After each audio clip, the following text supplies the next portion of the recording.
Pozdrav svima, moje ime je Klara, imam 16 godina i trenutno pohađam prvu godinu programa A-Levelsa u školi Earlscliffe u Ujedinjenom Kraljevstvu.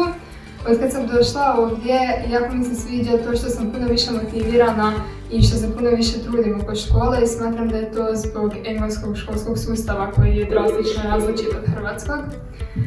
I također mi se jako sviđa što su prijave za fakultet već sada počela na prvoj godini i prijave su u sklopu škole što cijeli proces znatno olakšava, ali ipak moja najdraža stvar u vezi Earlscliffe je to što je škola mala i što je internacionalna.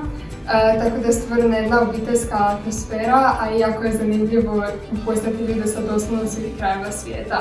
Tako da, ako želite saznati više o studiranju u srednjim školama u Ujedinjenom Kraljevstvu, prijavite se na online dane mobilnosti i edukacije na www.bhveb.com i vjerujte mi, bit ćete oduševljeni baš kao i ja.